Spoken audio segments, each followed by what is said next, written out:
Shalom, shalom.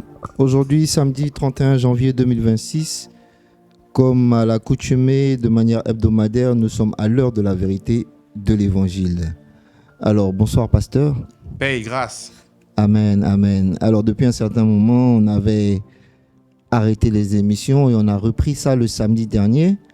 Et vu que nous sommes dans une nouvelle année, je pense que vous allez pouvoir quand même développer un peu la nouvelle vision, si je peux le dire, de la marche avec le Christ pour l'Église Grâce sur Grâce en cette année 2026. Ouais, le Seigneur nous fait beaucoup de grâce avec une vision, mais qui cadre toujours avec l'évangile que nous prêchons. Nous sommes rentrés en 2026 avec un slogan qui est au-delà des chiffres.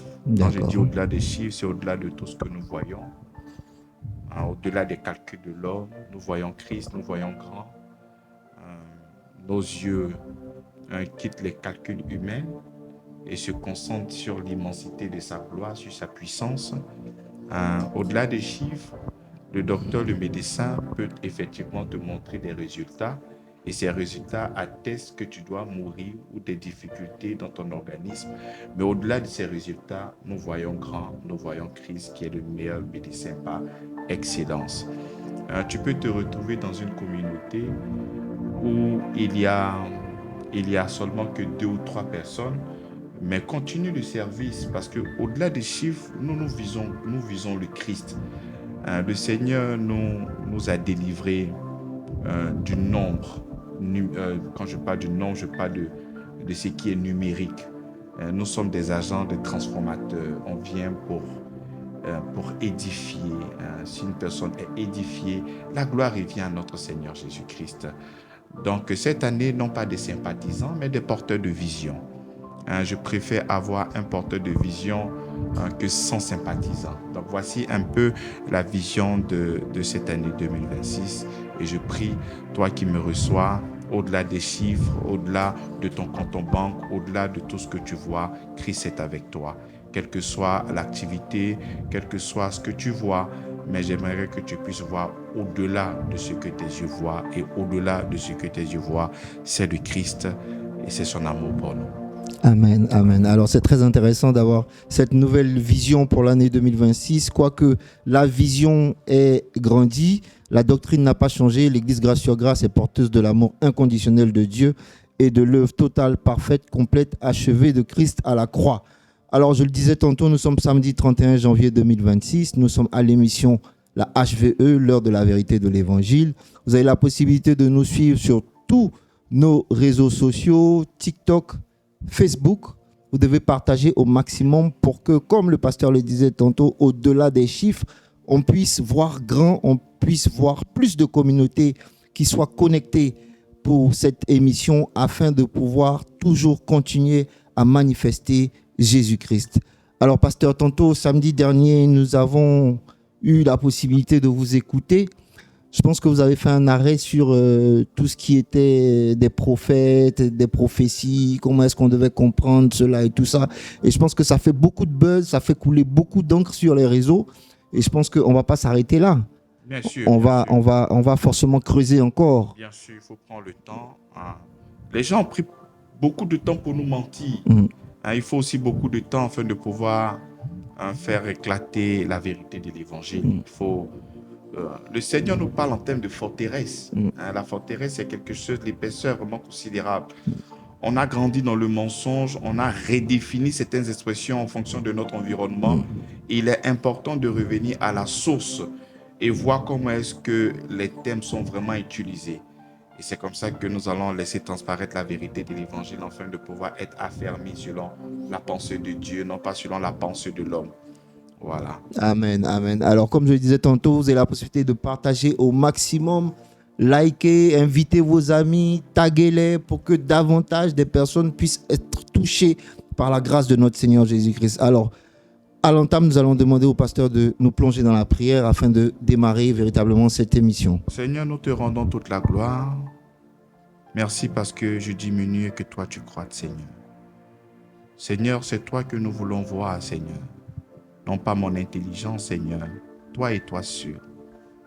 Tes paroles m'inspirent, Seigneur, afin de pouvoir annoncer ta parole, Seigneur. Tes enfants sont connectés. que cette vidéo soit virale et que l'on puisse t'entendre. Toi, pas moi, toi et toi seul, Seigneur.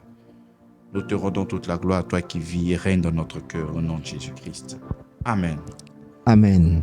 Alors, bienvenue à notre émission, la HVE, l'heure de la vérité de l'Évangile. Alors, nous sommes présentement sur les prophètes et les prophéties. Donc, nous sommes là maintenant à notre 5e numéro en ce qui concerne les prophètes et les prophéties. Nous avons commencé en Hébreux chapitre 1er, le verset 1er. Au 2e numéro, nous avons pris le livre de Matthieu chapitre 17 à partir du verset 1er au verset 5. Après, nous sommes allés voir 1 Corinthiens, nous sommes allés voir Romains chapitre 12 à partir du verset 6 pour comprendre ce qu'on appelle l'analogie de la foi, la conformité de la foi.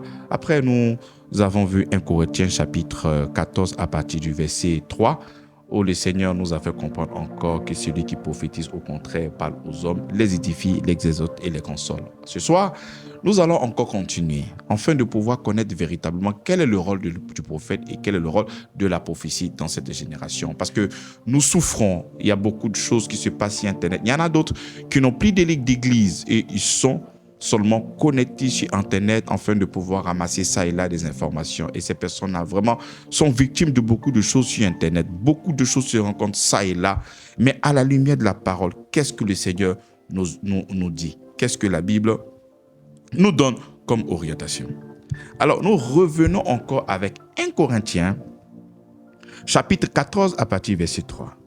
Il dit, c'est lui qui prophétise, au contraire, parle aux hommes, les édifie, les exhorte et les console. Et nous avons vu 3 verbes engagés dans la prophétie, dans l'exercice du prophète. Le premier verbe que nous avons vu, les édifie. Après, exhorter et consoler. Donc, nous voyons ici au travers de cet office que le prophète, ce n'est pas la prédiction, comme l'Ancien Testament prédit des choses à venir. Non, la nouvelle alliance en ce qui concerne la prophétie, en ce qui concerne le prophète, ce n'est pas pour la prédiction, mais c'est pour l'édification, c'est pour l'exhortation, c'est pour la consolation. Donc, prime abord, j'aimerais que vous puissiez avoir cette clarté dans votre tête, que tout ce que nous engageons ici ne sont pas des réflexions des hommes, non, mais c'est la parole de Dieu que nous mettons à vos écrans pour que vous puissiez véritablement regarder ce qui est écrit. Plusieurs d'entre vous, vous écoutez la parole du Seigneur, non pas au travers de la Bible. Il y a beaucoup d'enseignements que vous avez reçus et des enseignements qui ne sont pas scripturaires. Donc, il est important de retourner à la source. Et retourner à la source, c'est d'interroger les Écritures. Et lorsque nous voyons les Écritures, ces Écritures-là peuvent nous enseigner véritablement. Un homme peut se tromper. La Bible dit dans le livre de Jean, chapitre 17, le verset 17, la parole de Dieu est la vérité. Un homme peut mentir, mais la parole de Dieu ne trompe pas. Donc aujourd'hui, dans ton esprit, si tu croyais que prophète, c'est forcément la prédiction, non. Quand on dit prophète, ce n'est pas que la prédiction, non. Dans la nouvelle alliance, lorsque nous sommes en train de parler du prophète et de la prophétie, c'est l'édification, c'est l'exhortation et c'est quoi? C'est la consolation. Je suis allé, j'ai fait intervenir ici la règle de la première mention. Lorsque nous avons interrogé la Bible, la première fois que le mot prophète a été annoncé, ça a été annoncé par rapport à Abraham. C'est Abraham qui fut appelé pour la toute première fois le prophète. Alors, Abraham n'était pas un voyant. Et c'est comme ça que nous avons défini que le prophète, déjà, c'est une relation parce que Dieu veut révéler des mystères. Dieu veut révéler son plan de rédemption, son plan d'amour, son plan de rachat, son plan de salut et de grâce. Il trouve une personne qui s'appelle Abraham. Donc c'est avec lui qu'il va commencer l'histoire de la grâce et de la foi. Alors, donc quand nous voyons déjà Abraham qui est un prophète, nous ne voyons pas Abraham qui est en train de donner la date de naissance des gens, Abraham qui est en train de révéler, non, nous là, je suis en moins 325 avant Jésus-Christ. Non, c'est pas ça. Donc le prophète tout de suite, ce n'est pas la prédiction. Et surtout dans la nouvelle alliance, 1 Corinthiens chapitre 14, verset 3 nous dit, c'est lui qui prophétise au contraire, parle aux hommes, les édifie, les exhorte et les console. Alors, lorsque nous prenons le premier verbe, on parle de quoi? Édifier. Alors, pour cela, nous allons prendre Éphésiens chapitre 2 à partir du verset 19 à 20. Je lis la parole. Il dit, ainsi donc, vous n'êtes plus des étrangers, ni des gens du dehors, mais vous êtes concitoyens des saints, gens de la maison de Dieu. Vous avez été édifiés sur le fondement des apôtres et des prophètes. Jésus-Christ lui-même étant la pierre angulaire.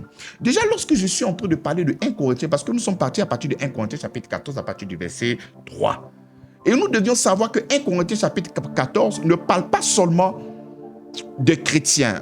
1 Corinthiens chapitre 14 parle de la prophétie en ce qui concerne l'Église, les croyants, et il y a aussi une partie de la prophétie qui concerne les non-croyants. Et présentement, nous sommes là, lorsque nous parlons de l'édification, de la consolation et de l'exhortation, c'est au sein de l'Église. C'est ceux qui ont déjà été sauvés que nous venons pour édifier, pour exhorter et pour consoler. Voilà pourquoi lorsque nous prenons ici Éphésiens chapitre 2, le verset 19, il dit « Ainsi donc, vous n'êtes plus des étrangers. » Donc, nous ne sommes pas en train de parler ici des personnes qui sont étrangères. Ce sont des gens de la maison, des enfants de Dieu. Ni des gens de dehors. Ce ne sont pas des gens qui sont en dehors de l'alliance. Ce sont des personnes qui sont dans l'alliance. Ils ont été rapprochés par l'œuvre de la croix, rapprochés par Christ. Dieu étant en Christ, réconciliant le monde avec lui-même en imputant point aux hommes leurs offenses. Donc nous sommes ici en train de parler des enfants de Dieu. Lorsque le prophète vient exercer la prophétie chez les enfants de Dieu, chez les saints, chez les concitoyens saints de la maison de Dieu, il vient pour exhorter, il vient pour édifier, il vient pour consoler. Il ne vient pas pour dire que je vois celui qui cherche à te tuer. Tu veux que je fasse quoi? Tu veux que je le tue? Oui, prophète, tue-le. Bon, je le tue. Non, ça ce sont des films de Tintin ou bien de western. Ça n'a rien à voir avec la parole de Dieu qui nous parle. Il dit ainsi donc, vous n'êtes plus des étrangers, ni des gens du dehors, mais vous êtes concitoyens, saints, pas pécheurs, pas éloignés, mais concitoyens, saints, gens de la maison de Dieu. Vous avez donc été édifiés sur le fondement des apôtres et des prophètes, Jésus lui-même étant la pierre angulaire. Donc le fondement, la base de ce que les apôtres et les prophètes pouvaient donner, c'était quoi? C'était Jésus-Christ qui était la pierre angulaire. Lorsque nous sommes en train de parler de la pierre angulaire, dans la construction antique, cette pierre angulaire est la principale. C'est cette pierre-là qui va donner l'orientation. Parce que si cette pierre n'est pas là, mais tout le château va s'écrouler. Donc c'est la pierre la plus importante. Donc lorsque le prophète, lorsque l'apôtre vient annoncer et que son message ne se repose pas sur la pierre angulaire, non, ça ce n'est pas l'édifice, ça c'est autre chose. Donc ici, la Bible nous fait comprendre que nous avons été édifiés par les apôtres. Dieu a suscité, Dieu a envoyé des apôtres envoyés. Il dit des prophètes. Mais depuis l'Ancien Testament, ce sont des prophètes qui ont prophétisé touchant quoi? Mais touchant la grâce. Et c'est le même esprit qui était dans ces prophètes-là, qui sont venus, et que ce même esprit-là est là, puisque c'est l'esprit de Christ, afin de pouvoir confirmer tout ce qui a été dit autrefois. Bien-aimés dans la foi. Donc, lorsque la Bible parle que nous avons été édifiés sur le fondement de quoi? Des apôtres, sur le fondement des prophètes. Mais ce n'est pas des prophéties qui touchent la prédiction. Ce sont des prophéties pour l'édification. Lorsque je parle de l'édification, je parle de la construction. Et construire, c'est quoi? C'est construire l'évangile autour de ton cœur. C'est construire l'œuvre de la croix. C'est l'apôtre Paul dit, lorsqu'il est arrivé en Éphèse, il n'a pas voulu savoir autre chose que Jésus-Christ et Jésus-Christ crucifié. Donc c'est lui, Jésus, qui est la pierre angulaire. Donc quand le prophète vient exercer sa prophétie, il vient pour édifier, il vient pour exhorter, il vient pour consoler. Et toute cette activité-là se repose sur la pierre angulaire. La pierre angulaire. C'est pour ça que Romains chapitre 12, le verset 6 dit que c'est lui qui prophétise, l'exerce selon l'analogie de la foi, selon la conformité de la foi. Donc le prophète qui est en train d'exercer le ministère devant les saints, devant les concitoyens saints, membres de la maison de Dieu, ces personnes-là font quoi? Ces prophètes-là viennent faire quoi? Ils viennent pour édifier, ils viennent pour exhorter et ils viennent pour consoler. Donc si nous parlons de l'édification, donc le prophète ne pourra que venir édifier, construire l'évangile dans le cœur de ces enfants de Dieu. Parce que lorsque nous recevons la parole, nous ne recevons pas toute la connaissance de l'œuvre de la croix. C'est comme ça que le Seigneur va susciter des apôtres, il va susciter des prophètes. Pourquoi? Mais pour l'édification des qui? Mais des saints. Les réalités de l'œuvre de la croix, les évidences de l'œuvre de la croix. Donc c'est toutes ces choses-là que ces prophètes-là viendront. Pourquoi? Pour nous révéler. Et rien à voir avec des prédictions, rien à voir avec je suis là présentement, je viens d'arriver dans ton village, je vois que des gens cherchent à te tuer, qu'est-ce que tu veux que je fasse d'eux? Papa, tue-les. Bon, je mets le fusil, beau, ils sont morts. Allez-y, appelez au village. Vous allez voir que ces personnes qui étaient en train de vous poursuivre sont morts. Ça, ce n'est pas le rôle de l'édification. Ça, ce n'est pas le rôle de l'exhortation, ni le rôle de la consolation. Ça, c'est un rôle de tueur. Tu es un assassin. Ça n'a rien à voir avec l'office du prophète. Alors, lorsque nous prenons même, il dit, les édifie, les console. Très bien. Les édifie, les exhorte. Nous prenons Colossiens chapitre 3, le verset 16. Que la parole de Christ habite parmi vous abondamment.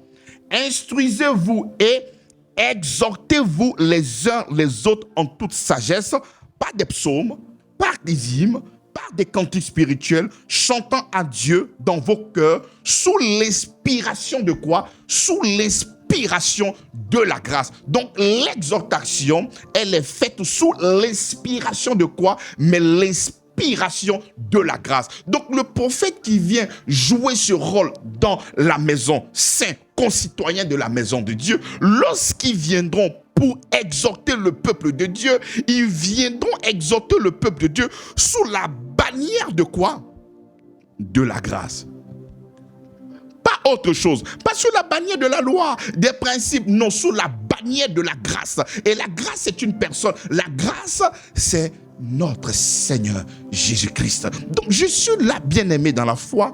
Je suis en train de vous montrer un peu le fondement de ces verbes qui ont été engagés dans 1 Corinthiens chapitre 14 à partir du verset 3.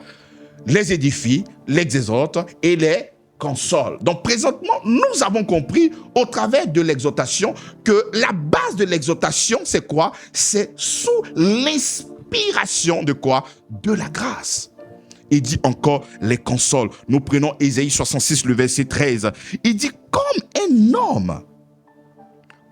homme que sa mère console, ainsi je vous consolerai. Vous serez consolés dans Jérusalem. C'est tout à fait normal. Il dit, je vous consolerai. Donc, il est en train de parler du Saint-Esprit parce que là-bas, on était encore dans l'ancienne alliance. Il était en train de parler des activités futures. Donc, lorsque le Saint-Esprit viendra, qu'est-ce qu'il fera? Il va consoler. Parce que nous aurions des afflictions. Parce que nous sommes lumière. Parce que nous sommes enfants de Dieu. Les gens vont essayer de nous faire du mal. Parce que là, présentement, c'est vrai que nous voyons l'héritage en Christ, mais nous n'avons pas seulement que hérité de l'héritage. Nous avons hérité aussi des souffrances de Christ. Il dit, si toutefois vous souffrez avec moi. Et dans cette souffrance, le prophète vient pour consoler. Il vient pour consoler face aux difficultés, face à des attaques. Lorsqu'il aura des défis, des gens vont nous entraîner ça et là. Donc le prophète connaissant, ayant la capacité de lire, avoir la capacité de comprendre et de voir des choses que tout le monde n'arrive pas peut-être à voir. Il va dire, je sais que tu es en train de traverser présentement des problèmes, mais le Seigneur me fait comprendre que tu dois rester tranquille parce qu'il est avec toi. Donc, qu'est-ce qu'il est en train de faire? Il est en train de te consoler. Il est en train de faire comprendre que tu n'es pas seul dans cette situation. Il est avec toi. Il ne t'abandonnera, mais jamais. Et cette parole-là vient pour nous consoler une chaleur qui vient nous envahir et nous ressentons avec la force. Oui, nous pouvons être des enfants de Dieu et arriver à un certain niveau de la vie, on peut être découragé, décontenancé. C'est en ce moment le prophète, lisant peut-être des choses, viendra maintenant sous la bannière de la consolation, poussé par l'Esprit du Seigneur Jésus-Christ, parler à ce bien-aimé. J'ai donné un exemple le samedi passé, une femme qui cherchait des enfants, qui est mariée, qui cherchait des enfants, mais qui n'arrivait pas à avoir des enfants. Et le prophète arrive, n'ayant pas la connaissance que cette femme, enfin, n'ayant pas la connaissance d'une manière officielle que cette femme traverse des difficultés, poussé par l'Esprit de Dieu, il dit à cette femme, ne crains rien, tu vas porter un enfant. Montrant que Dieu est au courant de cette situation. Dieu est au courant de cette situation. Donc, femme, ne t'inquiète pas, tu porteras des enfants. La Bible dit que tu vas te répandre à gauche et tu vas te répandre à droite. Donc, cette parole vient pourquoi? Pour consoler. Donc, voici en réalité, bien-aimés dans la foi, le rôle des prophètes dans la nouvelle alliance, au service des saints. Parce que nous allons prendre deux catégories. Nous allons prendre les saints, ceux qui sont réconciliés avec notre Seigneur Jésus-Christ, et nous allons prendre maintenant les inconvertis, les non-croyants. Donc, quel est le rôle du prophète avec les croyants, les saints, concitoyens saints de la maison de Dieu, et quel est le rôle des prophètes de ceux qui n'ont pas encore accepté le Seigneur Jésus-Christ. Donc, nous venons de voir au travers de tous ces passages, notamment Éphésiens chapitre 2, le verset 19 à 20, Colossiens chapitre 3, le verset 16, Ésaïe chapitre 66, le verset 12. Donc, lorsque ces prophètes-là viennent annoncer, la Bible nous dit quelque chose de fort. 1 Corinthiens chapitre 14, le verset 29. Pour ce qui est des prophètes, que 2 ou 3 parlent et que les autres font quoi? Mais le jugent. Mais pourquoi cette fois-ci, dans cet office, nous demandons que 2 ou 3 prophétisent et que les autres, comment, jugent? Mais parce que dans la nouvelle alliance, nous sommes conduits par l'Esprit de Christ. Donc parce que nous sommes conduits par l'Esprit de Christ, nous sommes concitoyens saints de la maison de Dieu. Donc nous avons cette capacité de discerner si ce qu'ils sont en train de dire là vient de la parole, vient de la foi en Christ ou ne vient pas. C'est pour cela que nous avons donc cette capacité de juger. Parce que dans l'Ancien Testament, lorsque le prophète vient qui parle ainsi par l'Éternel, c'est lui qui a l'exclusivité du son de Dieu. Donc tu ne peux pas juger, tu ne peux qu'écouter. Et si vraiment c'est Dieu qui a parlé, on verra si cette chose-là va s'accomplir ou pas. Mais nous, dans la nouvelle alliance, on n'a pas besoin d'attendre si ces paroles-là vont s'accomplir ou non. On s'assoit et on juge la prédication, on juge sa prophétie.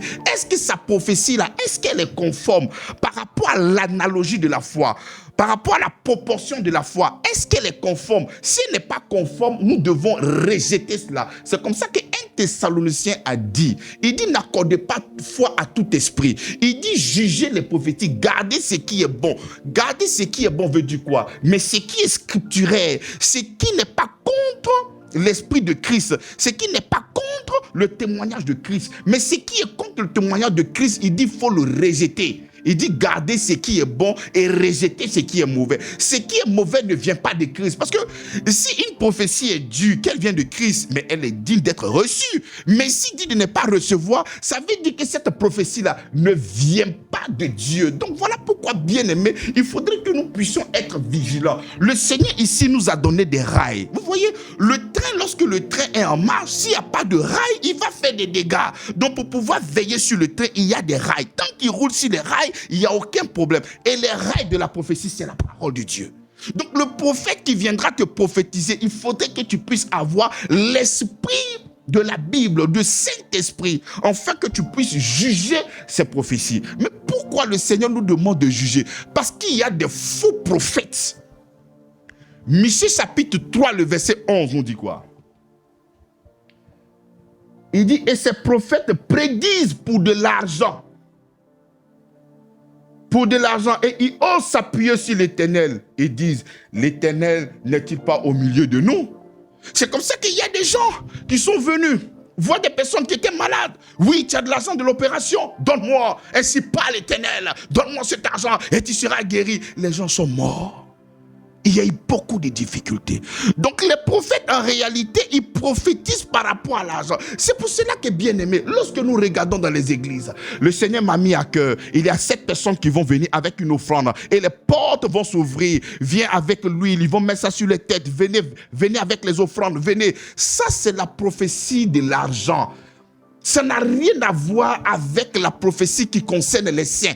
Parce que ça, ce n'est pas une édification. Ça, ce n'est pas une exhortation. Ça, ce n'est pas une consolation. Ça, c'est de l'escroquerie. Ça, c'est de la manipulation. Ça, c'est du mensonge. Et ça n'a rien à voir avec l'esprit de la prophétie. Nous avons vu ici en 1 Corinthiens, chapitre 14, le verset 3. L'esprit de la prophétie, le prophète fait quoi? La prophétie fait quoi? La prophétie exhorte, la prophétie console et la prophétie édifie. Elle ne vient pas pour manipuler. Je reçois maintenant que ta mère veut te tuer en sorcellerie. Ça, ce n'est pas une consolation. Ça, ce n'est pas une édification. Et ça, ce n'est rien. Ce n'est pas une exhortation. C'est quoi? C'est de la poudre de pépé. C'est du mensonge, bien aimé, dans la foi. C'est pour ça que nous devons les juger. Prenons Matthieu chapitre 7, le verset 22 à 23. Il dit quoi? Plusieurs me diront ce jour-là, Seigneur, Seigneur, n'avons-nous pas prophétisé en ton nom? Et quand ces gens viendront prophétiser, ils vont venir prophétiser au nom du Seigneur Jésus-Christ. Mais qu'est-ce que la Bible dit? N'avons-nous pas chassé des démons en ton nom? Et n'avons-nous pas fait beaucoup de miracles en ton nom? Alors je leur dirai ouvertement, je vous ai point connu. Retirez-vous de moi, vous qui commettez l'iniquité. Ouvrier d'iniquité. Donc quand on dit ouvrier d'iniquité, dans une autre version, c'est ouvrier de l'iniquité, pas du Christ, pas du Seigneur, mais d'eux-mêmes. Ils sont des prédicateurs de l'argent, les prédicateurs de leur vente. Ça n'a rien à voir avec le Christ, parce que le Christ, lorsqu'il envoie les prophètes dans cette nouvelle alliance, c'est pour exhorter les saints, c'est pour consoler les saints, c'est pour exhorter les saints. Ce n'est pas pour venir prendre de l'argent, ce n'est pas pour dire voici des choses que vous deviez faire pour que Dieu puisse agir. Le dire ainsi, c'est de disqualifier l'œuvre de la croix. Dire ainsi, c'est de dire que le tout accompli que Jésus a dit à la croix de Golgotha n'est pas vrai. Non, ces personnes sont en train de travailler contre Christ. Maintenant que je suis en train de parler, le Seigneur me dit que tu dois venir faire une offrande. Et quand tu feras cette offrande, tu vas voir les choses se décanter dans ta vie. Ça, ce n'est pas une exhortation. Ça, ce n'est pas une consolation. Ça, ce n'est pas une édification. C'est un mensonge. Et c'est un mensonge qui vient tout droit de l'enfer, bien-aimé dans la foi. Alors, là, je ferme la parenthèse en ce qui concerne la prophétie parmi les saints. Nous allons aussi voir quel est le rôle des prophètes de la prophétie parmi les non-croyants. Nous prenons 1 Corinthiens chapitre 14, le verset 24 à 25. Mais si tous prophétisent et qu'ils souviennent quelques non-croyants, voilà, non-croyants, il dit, mais si tous prophétisent, donc nous sommes en train de parler de quoi? De la prophétie. Nous sommes en train de parler des prophètes. Et qu'ils souviennent quelques non-croyants ou un homme du peuple, l'homme du peuple, c'est celui qui n'est pas encore réconcilié avec le Seigneur. Il est convaincu par tous. Il est jugé par tous. Les secrets de son cœur sont dévoilés. De telle sorte que, tombant sur sa face, il adore Dieu et publiera que Dieu est réellement au milieu de vous. Donc nous pouvons être dans une assemblée où des gens arrivent, des kémites arrivent, des personnes qui ne croient pas, même peut-être des sympathisants, ils peuvent venir voir, mais qu'est-ce qui se passe même dans cette église-là, même mon cher, il parle de Dieu, il parle de Dieu. Et ils peuvent avoir des desseins dans leur cœur. Pendant que le prédicateur est en train de faire, il peut dire, mais les gars là, ce sont des menteurs. Mais il est dit en sourdine, il est dit dans son cœur. Qui peut connaître, comment on appelle, les pensées de son cœur, si ce n'est que le Dieu créateur du ciel et de la terre. Donc nous pouvons en ce moment avoir la capacité de décrire ce qui se passe dans le cœur de cette personne. Et là, je suis en train de parler d'un cadre qui est bien circonscrit, des non-croyants. Parce que nous avons vu en haut le rôle qu'il jouait parmi les croyants. Et ici, nous sommes en train de voir le rôle qu'il entend de jouer parmi les quoi? Les non-croyants. Et qu'est-ce qu'il dit? Mais puisque le prophète vient de révéler les pensées du cœur de cette personne. Parce que Dieu seul qui va révéler le cœur, et qui va révéler les pensées du cœur d'un individu. Mais comment est-ce que lui a pu révéler la pensée de mon cœur? Et qu'est-ce qui se passe? Il dit de telle sorte que, tombant sur sa face, il adore Dieu. Et publiera que Dieu est réellement au milieu de vous. Mais pourquoi? Puisque c'est un incroyant. Il ne croit pas. Donc pour que lui puisse croire, il faut quelque chose d'extraordinaire. Il faut quelque chose de fort. Quelqu'un qui vient révéler les pensées de son cœur. On n'a pas dit révéler le nom de ses aïeux. Révéler les secrets de son cœur. Waouh! Le Seigneur est là. Pourquoi? Parce que voici un événement qui ne répond à aucune corde de l'intelligence. Mais comment est-ce qu'il a fait? Mais c'est forcément Dieu qui est là. Et il est touché. Et même cette prophétie ne fait pas de cet individu un enfant de Dieu.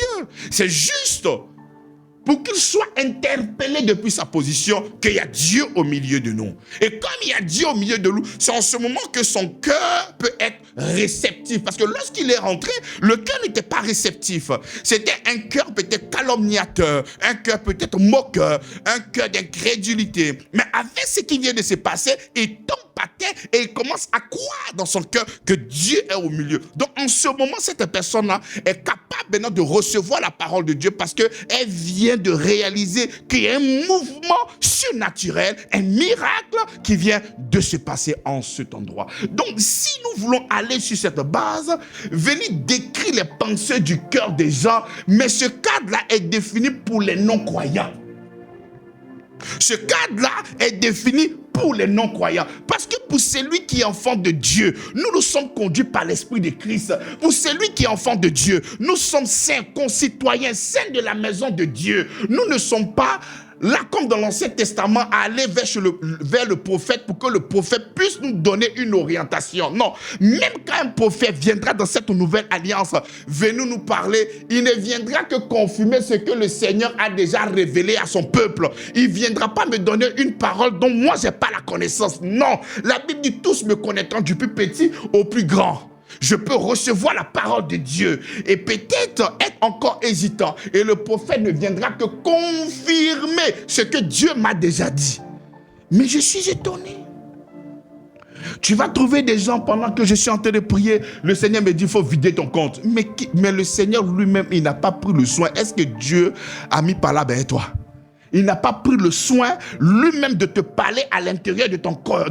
N'oubliez pas, la Bible dit, le Saint-Esprit rend témoignage à mon esprit que je suis enfant de Dieu. Donc le Saint-Esprit parle. Donc si le Saint-Esprit à l'intérieur de toi peut te donner un message, il peut encore te donner un message par rapport à la manifestation d'une offrande ou de tout ce que tu veux.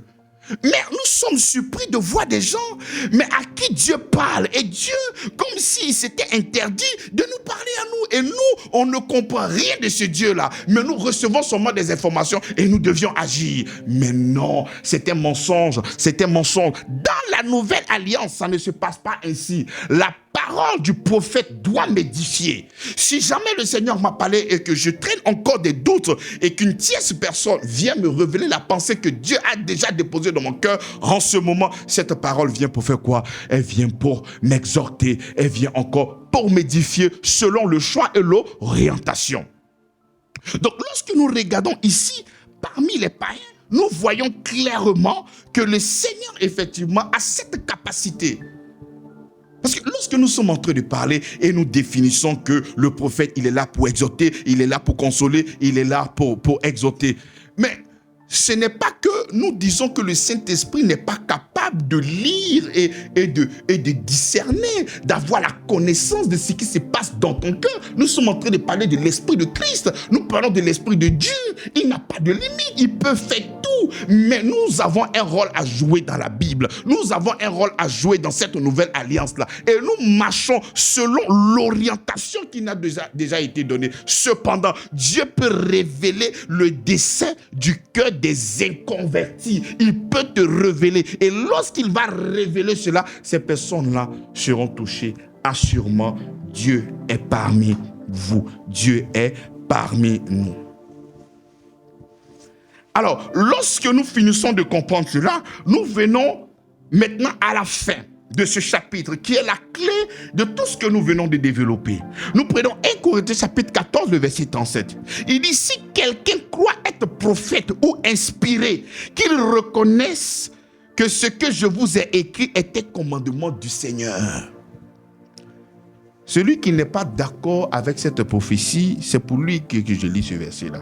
Si quelqu'un croit être prophète ou inspiré, non, moi j'ai reçu une inspiration, oui. Si tu crois que tu es inspiré, qu'il reconnaisse que ce que je vous ai écrit est un commandement du Seigneur. Parce que le prophète, dans la nouvelle alliance, il est là pour exhorter. Il est là pour consoler. Et il est là pour exhorter. C'est édifier. C'est son rôle. Donc si tu dis que tu es prophète et que tu es inspiré, tu dois travailler là, sur ce angle-là, que le Seigneur a déjà défini. La Bible dit celui qui est enfant de Dieu est conduit par qui? Mais il est conduit par l'Esprit de Christ. Dans l'Ancien Testament, on ne pouvait pas être conduit par l'Esprit de Christ. On était conduit par des prophètes. Mais c'est normal, puisque le Saint-Esprit n'étant pas en nous, on ne pouvait pas être conduit par l'Esprit de Christ. On ne pouvait être conduit par celui.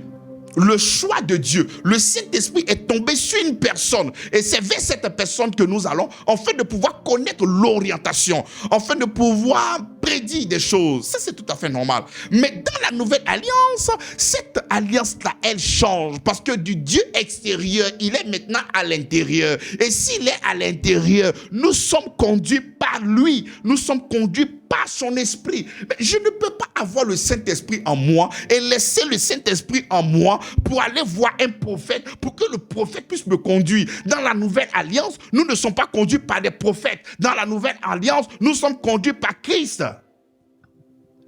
Mais si tu ne lis pas la Bible, comment est-ce que tu vas être conduit par Christ? La parole de Dieu est une lampe à mes pieds et une lumière sur mon chantier. Mais si tu ne lis pas la parole, comment est-ce que tu pourrais être conduit? Et quand nous disons que nous sommes conduits par l'Esprit de Christ, mais c'est en rapport avec la Bible, nous devons méditer sa parole. C'est celui qui même garde ma parole. Et c'est quand nous serons en train de garder la parole de Dieu dans notre cœur, c'est comme ça que nous laissons conduire par lui. Lorsque je lis par exemple la Bible qui me dit qu'il ne sorte de votre bouche aucune mauvaise parole, et lorsque je suis devant une difficulté, et que je ne fais pas sortir de mauvaises paroles. Mais en ce moment, je suis conduit par quoi? Je suis conduit par l'esprit de qui? Mais de Christ. Nous voyons des gens dans la nouvelle alliance, des saints, concitoyens, membres de la maison du Seigneur. Et ce prophète-là arrive pour dire, je vois que des gens sont en train de comploter sur toi. Et ils ne veulent pas que tu puisses atteindre l'année 2027. Tu vas mourir dans le mois. C'est ce que je viens de recevoir de la part du Seigneur. Mais dis alléluia, mon frère. Parce que tu es dans cette église, tu ne mourras pas. C'est un menteur. C'est à cause de Christ que nous sommes. Parce que ce qu'il vient de dire, il est en train de contredire Ésaïe. Il est en train de dire, Ésaïe, toi tu es un menteur. Parce que Ésaïe, lorsqu'il est en train de prophétiser, il est en train de prophétiser avec l'esprit de Christ. Parce que Ésaïe a dit, toute âme forgée contre toi est nulle et sans effet. Il dit, tel est l'héritage des saints. C'est parce que c'est ton héritage que toute âme forgée contre toi est nulle et sans effet. Mais lui il te dit, parce que toi tu es dans son église, rien ne va t'arriver. Non, c'est pas ça. C'est parce que tu es en Christ que rien ne va t'arriver. On te dira encore, je vois que les gens ont fait un complot contre toi. Mais tu vas te lever, tu vas poser des actions, tu vas te lever, prendre quelque chose qui te coûte, quelque chose, une offrande de douleur. Parce que tu vas poser une action qui va crier contre eux. Il est en train de contredire Ésaïe. Parce que Ésaïe a dit, toute âme forgée contre toi est nulle et sans effet. Et en bas, il a mis sa signature. Il dit, tel est l'héritage des saints. Ce n'est pas une promesse, c'est un héritage. Un héritage, c'est à toi. Donc, il est en train de dire que Ésaïe ment. Il est en train de dire que Paul ment. Parce que Paul dit, ta vie est cachée en Christ. Il est en train de dire, toutes ces personnes-là ne sont pas vraies. Ils sont en train de te mentir. Et que lui, il vient de recevoir une parole venant du ciel pour toi. Et c'est comme ça que toi, tu dis Amen. Et tu commences à te laisser conduire, non pas par l'Esprit de Dieu, mais te laisser conduire par le prophète qui est là. Et tu es exposé. Parce que ce qui vient de se passer n'a rien à voir avec la vérité de l'Évangile. c'est un prophète qui vient pour son argent. La Bible déclare que nous altérons point la parole de Dieu pour des gains sordides, mais lui, présentement, il a besoin d'argent. Et ça peut être d'une manière subtile. Il peut ne pas te demander l'argent maintenant, mais lorsqu'il finit de faire tous ces genres de choses-là, toi-même, tu vas vouloir manifester la générosité. Il y a des gens qui ont fait des choses sur toi au village. Le Seigneur me met à cœur, je dois partir chez toi au village. Quel que soit ce que ça va m'écouter, je dois aller poser une action au village, afin de pouvoir te relâcher. Mais si toi-même, il ne t'a pas demandé de faire une offrande, quelqu'un qui va quitter chez lui pour aller dans ton village, toi-même, tu es un enfant, tu sais que tu as payé son transport. Tout ça, c'est de la manipulation. En Christ, nous avons la protection. En Christ, nous sommes sécurisés. En Christ, nous avons la protection. En Christ, nous avons tout. Bien-aimés dans la foi. Alors, nous allons encore continuer notre enseignement sur les prophètes et la prophétie. Et là, c'est notre 5e numéro. Restez branchés pour le samedi prochain. Nous allons encore prendre des textes assez durs qui vont laisser transparaître la vérité même de l'évangile. Amen. Amen, amen. Alors, merci une fois de plus au docteur Avi Patrice pour cet enseignement qui nous a remplis, qui nous a ouvert les yeux sur beaucoup de questions. Malheureusement, les auditeurs n'ont pas eu l'occasion de poser leurs questions. Vous avez la possibilité de poser vos questions qui seront retransmises au pasteur afin qu'il puisse envoyer plus d'éclaircissements. Alors, nous rappelons rapidement que le programme, aussi bien que la vision de l'Église Grâce sur Grâce qui a changé, le programme aussi a changé. Donc, tous les mercredis, maintenant, de 19h30 à 21h, nous avons la délivrance par la parole et nous avons aussi l'enseignement. Donc, de 18h30 à 19h30, vous avez la délivrance par la parole et de 19h30 à 21h, vous avez l'enseignement, vous avez la possibilité de pouvoir poser vos questions et tout ça. Et le dimanche de 9h à midi, nous avons le culte de célébration et d'adoration. Et tous les premiers vendredis du mois, nous avons une mini-veillée de 21h à minuit. Alors, pasteur, docteur Avi, nous avons écouté avec parcimonie et obédience. Cependant, il y a beaucoup de questions qui trottent dans l'esprit. Alors, tout à l'heure, par exemple, quand vous étiez en train de parler, vous avez parlé des saints et vous avez parlé des inconvertis.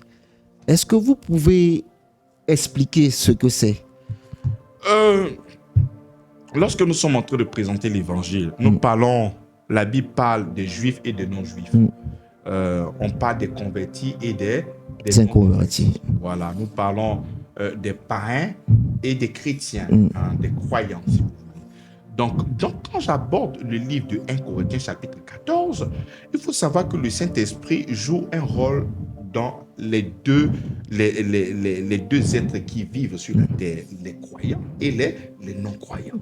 Donc, quand le Saint-Esprit vient dans la vie du croyant, qu'est-ce qu'il fait? Il vient pour révéler tout ce que Christ nous a donné par sa grâce.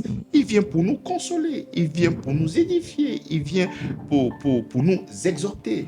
Et il joue aussi un autre rôle dans la vie, mais des inconvertis. Il peut révéler le dessein de ton cœur, toi qui te moques de Dieu, toi qui fais ça et là. Et lorsque tu vois des choses, tu peux être impressionné, tu peux dire, sûrement, mais Dieu est là. Parce que ceux qui sont déjà des croyants, ils ne sont pas conduits par l'esprit du prophète, ils ne sont pas conduits par le prophète, mais ils sont conduits par l'esprit de Christ. D'accord. Alors, ça, j'ai bien compris. Mais ma question, elle n'était pas anodine. Parce que tout à l'heure, vous avez dit que le prophète, quand il est en présence des saints, il a une manière de se comporter. Et quand il est en présence des inconvertis, il a une manière de se comporter. Donc, ma question, c'était déjà de définir qu'est-ce qu'on appelle saint. Oui, le saint, c'est celui qui est réconcilié avec le Seigneur. Celui qui accepte. Celui qui accepte le Seigneur Jésus-Christ. Et qui a le Saint-Esprit en lui. Qui a le Saint-Esprit. C'est le Saint-Esprit, l'Esprit Saint. L'Esprit de Dieu et ton esprit forment un seul et même esprit. Comme l'Esprit Saint de Dieu. Avec ton esprit, vous formez un seul et même esprit. Donc, tu deviens comment? Saint. C'est comme ça que nous qui avons accepté le Seigneur Jésus-Christ, nous sommes des saints. Donc, celui qui est réconcilié avec le Seigneur Jésus-Christ est saint. Et celui qui n'est pas réconcilié avec le Seigneur Jésus-Christ, il n'est pas saint. C'est pour cela que lorsque nous prenons Éphésiens chapitre 4, le verset 11, et Dieu a fait des prophètes, il a fait des apôtres, il a fait des évangélistes, des docteurs, des pasteurs pour l'édification ou pour le perfectionnement des saints.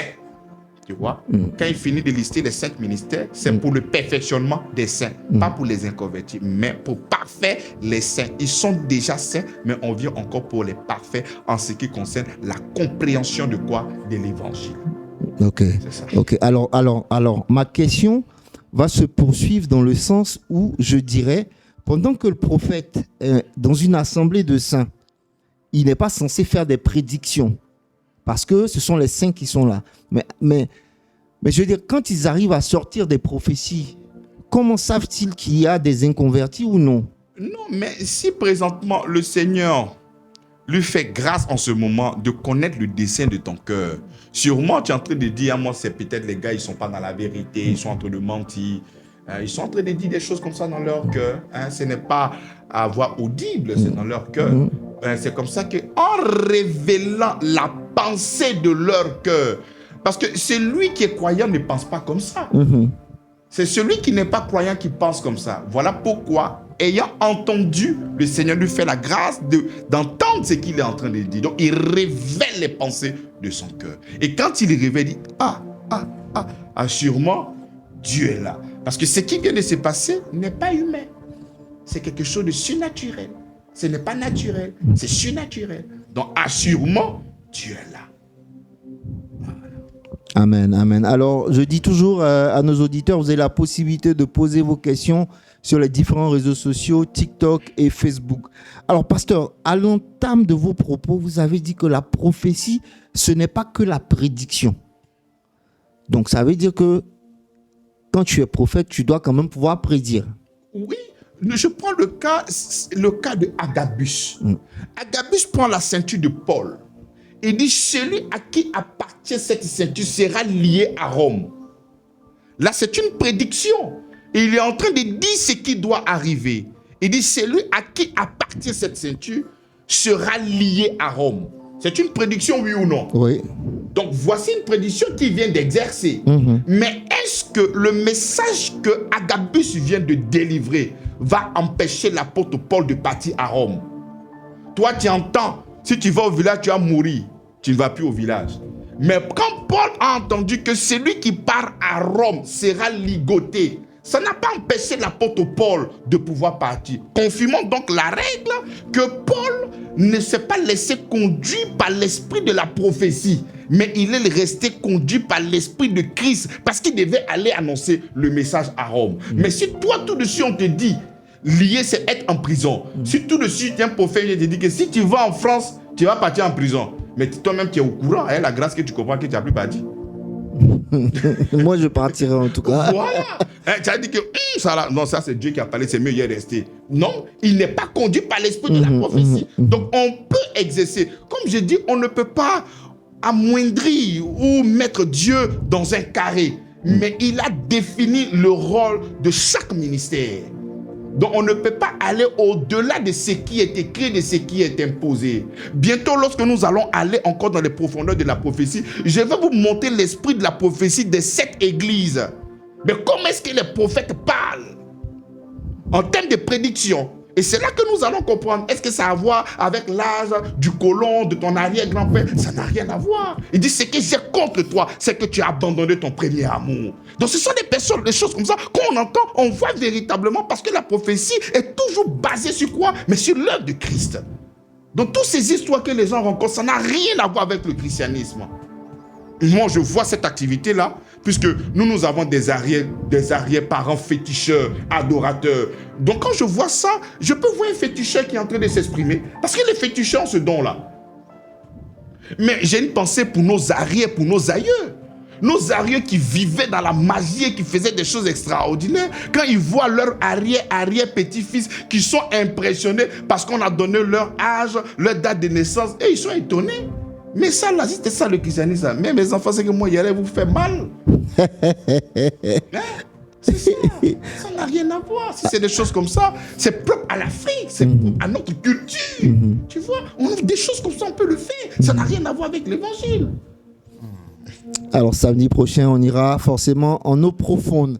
Alors nous avons un auditeur qui pose une question. Il dit, peut-on être sincère et pourtant être un faux prophète? Oui. Est-ce que... Attends, reprends. Peut-on être sincère et pourtant être un faux prophète? Est-ce que je peux être sincère? Bon, vraiment, cette phrase-là, j'arrive pas à comprendre. Il est sincère avec lui-même. Oui. Bon, ta sincérité ne te conduit pas au ciel. Lorsque nous sommes en train de parler, c'est poussé par l'Esprit de Dieu que les gens ont parlé de la part de Dieu. Donc, une fois que c'est poussé par l'Esprit de Dieu, ça ne vient pas de toi. Donc, ce n'est pas toi qui dirige. C'est le Saint-Esprit qui te fait parler. On est d'accord? Donc, je ne peux pas, je n'arrive pas vraiment. La phrase même est en conflit. Donc, lui, il est quoi? Il est sincère dans son mensonge, quoi. Non, je peux comprendre qu'un enseignant peut être sincère par rapport aux enseignements qu'on lui a donnés. Tu vois, il peut enseigner de la fausseté, tu vois, mais il est sincère parce que c'est ce qu'on lui a donné. On est d'accord? Mais en termes de la prophétie, c'est inspiré de Dieu. Donc, si c'est inspiré de Dieu, ça ne vient pas de toi. Ouais. Dès que ça ne vient pas de toi, on ne peut plus parler de sincérité. Si ça vient de toi, que tu sais que c'est faux, c'est que toi-même tu sais que tu es dans l'arnaque. D'accord. Alors, pasteur, j'ai envie de vous poser cette question. Je crois que c'est dans le livre de Luc que Siméon, quand il a vu Jésus, il a dit, maintenant que mes yeux ont vu, je peux partir en paix. Oui. Alors, je pense que cela lui avait été annoncé comme une prophétie. Bien sûr. Alors, cette prophétie avait-elle un sens qui allait en conformité avec la... Alors, vous avez cité un verset de la Bible où il a été dit que 2 ou 3 prophétisent et que les autres jugent. Qui doit juger? Et comment savoir juger? Mais bien sûr, on juge en fonction de la parole. Je vois quelqu'un dans le livre des Actes. Lorsque Paul annonçait l'évangile, la Bible déclare que les Béréens regardaient les Écritures pour voir si c'était conforme. Donc, ils étaient en train de juger ce que Paul était en train de dire. Et ils prenaient quoi pour pouvoir juger? Ils prenaient encore l'Ancien Testament. Le Nouveau Testament n'était pas encore écrit, mais déjà avec l'Ancien Testament, ils pouvaient suivre à la lettre ce qu'il était en train de dire. Parce que tout l'Ancien Testament parlait que de Jésus. Mais nous, en plus de l'Ancien Testament, mais nous avons la parole révélée. Donc pour attraper un fossoyeur, c'est rapide. Donc c'est comme ça que nous, les saints, nous avons la capacité de juger ces prophètes-là. Parce que ce qu'ils disent de nous, est-ce que c'est conforme? Parce que le Seigneur il nous a montré la surveillance. Comment on fait pour surveiller les prophètes? Il dit que celui qui a le don de prophétie l'exerce selon l'analogie de la foi. Maintenant, si toi, tu n'as jamais lu la Bible, c'est comme ça que tu seras abusé. Ils vont te mentir parce que tu n'as pas de support, tu n'as rien. C'est pour ça que je vous invite à beaucoup méditer la Bible. Là, le jour qu'un menteur viendra, tu diras, mon frère, c'est faux, ce n'est pas juste ce que tu dis, ne vient pas de mon Seigneur Jésus-Christ. Par exemple, mon frère, je vois que tu es possédé. Tu dis, non, moi, dans la nouvelle alliance dans laquelle je suis, la possession n'est pas mon partage. Il faut aller voir ailleurs. Mais qu'est-ce qui va te donner la force pour le dire? Mais c'est la parole de Dieu que tu as lue. C'est pour ça que la Bible nous parle en termes de quoi? Testament. Si tu ne connais pas ton héritage, mais tout le monde viendra te mentir.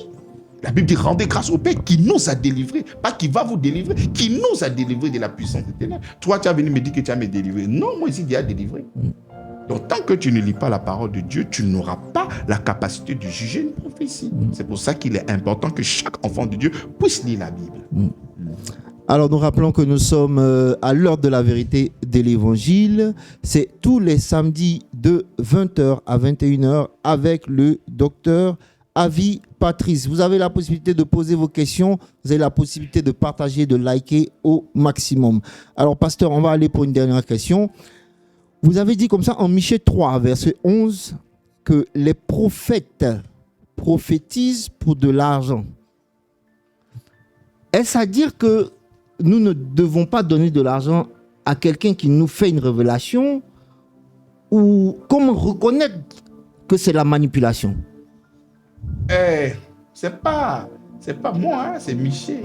Et ces prophètes prédisent pour de l'argent. Ça, il est en train de parler des faux prophètes. Matthieu chapitre 7, verset 22 à 23. Nous a montré là-bas qu'il y a des gens qui sont venus prophétiser au nom de Jésus-Christ. Il y a des gens qui auront la démangeance d'écouter ce qu'ils veulent. Il y a des personnes qui sont venues altérer la parole de Dieu pour des gains sordides. Ça existe. Ça existe, ça, ce sont des faux. Le vrai frère, il rend le ministère. Si toi tu es touché, que tu fais fort, tu fais l'offrande et tu bénis Dieu. Mais lorsqu'il vient pour t'exhorter, il vient pour t'édifier, il vient pour te consoler. C'est comme ça. Nous, le rôle que nous sommes en train de jouer dans cette génération, pendant que toutes ces personnes sont en train de regarder à la loi de Moïse, donc pendant que toutes ces personnes sont en train de regarder à plusieurs autres choses pour pouvoir recevoir la bénédiction, nous venons avec le son de l'évangile. Montrer la pensée de Dieu. Amen. On agit comme des prophètes, mais on ne peut jamais nous appeler prophètes. Pourquoi? Mais parce qu'on ne donne pas le numéro de téléphone, on ne donne pas l'âge de naissance, on ne fait pas tout ça. Alors que le rôle du prophète, c'est celui qui vient remettre le peuple de Dieu sur la vérité. Nous l'avons vu dans l'Ancienne Alliance. Lorsque le peuple de Dieu se détournait de la loi, les prophètes revenaient pour dire aux gens, mais revenez à l'alliance de notre Seigneur qui était la loi. Et c'est comme ça que le Seigneur a suscité plusieurs personnes pour leur demander de revenir à l'alliance. De la même manière, le Seigneur aussi suscite plusieurs personnes pour qu'ils puissent revenir sur le fondement qui est Christ et non pas sur Moïse. Donc nous jouons un rôle très important en ce qui concerne la prophétie. Mais on ne peut jamais nous appeler prophète parce qu'on ne donne pas le numéro de téléphone. Il n'y a pas besoin qu'on m'appelle prophète. Moi, être enfant de Dieu, c'est la chose la plus intéressante. Être un porteur de vision. Être un porteur de vision, être un docteur de la parole. Ça me suffit largement. Amen, amen. Alors, nous rappelons rapidement le programme de l'église Grâce sur Grâce. Un culte tous les mercredis de 18h30 à 21h, composé de 2 phases. Donc, de 18h30 à 19h30, nous avons 100% exaucement, et de 19h30 à 21h, nous avons la délivrance par la parole. Vous avez la possibilité de poser vos questions au maximum sur ce qui a été dit le dimanche, sur des versets à controverse. Et les dimanches de 9h à 12h, nous avons notre culte de célébration et d'adoration. Nous rappelons que l'église Grâce sur Grâce est située à Toban, au quartier Camp, Zinsou 3. Les numéros de téléphone sont le 07 06 06 06 52, le 01 01 01 43 13. Alors, pasteur, nous sommes pratiquement à la fin de notre émission, mais vu que dans le programme, nous avons une veillée tous les premiers vendredis, ça voudrait dire que le vendredi prochain, on aura la première veillée. Oui, nous savons, en fonction des chiffres qui sont sur Internet, que nous avons vraiment une communauté numérique. Il y a lieu maintenant d'essayer de vous déplacer, vous qui nous suivez depuis pas mal de temps. On a besoin aussi de vous voir. Venez pour qu'ensemble nous puissions célébrer et glorifier le Seigneur. Peut-être plusieurs d'entre vous ont été peut-être blessés dans leur amour propre par rapport à des prophètes, à des pasteurs, à des docteurs. Mais la Bible n'a pas honte. La Bible dit qu'il aura des faux et des vrais. La Bible n'a pas honte, même quand il y a des difficultés dans le christianisme. La Bible en parle, la Bible n'a pas honte qu'il aura des faux et des vrais. Il y a lieu que toi-même tu puisses trouver le vrai. Et si tu estimes qu'il y a la vérité dans ce que nous sommes en train de faire, nous vous invitons à nous rejoindre pour que nous puissions ensemble célébrer Dieu. Parce que nous sommes là aussi pour fédérer, pour apporter l'évangile et réunir tous les enfants de notre Seigneur Jésus-Christ. Donc je vous invite à nos différents programmes à l'église Grâce sur Grâce. Alors ça sera donc ce vendredi 6 février 2026 à partir de 21h à l'église Grâce sur Grâce qui est située à Toban au quartier Camp, Zinsou 3. Et comme je dis, vous avez la possibilité d'appeler déjà le 07 06 06 06 52, le 01 01 01 43 13. Alors pasteur, comme je disais, nous sommes à la fin de l'émission. Nous allons vous tendre encore une fois le micro afin de pouvoir bénéficier de vos bénédicités. Je ne peux pas finir ce numéro sans prophétiser. Je vois mon esprit présentement qu'il y a 2000 ans, il y a une personne qui a été crucifiée à la croix de Golgotha pour toi. Reçois cette parole et sois délivré au nom de Jésus-Christ. Amen. Amen, amen. Alors, c'était l'heure de la vérité de l'évangile. Nous vous donnons rendez-vous pour le samedi prochain. Mais toutefois, vous avez la possibilité d'aller sur nos différents réseaux sociaux, Facebook, TikTok, pour revoir tous ces enseignements et de pouvoir poser vos questions. Alors, demeurez bénis et à samedi prochain.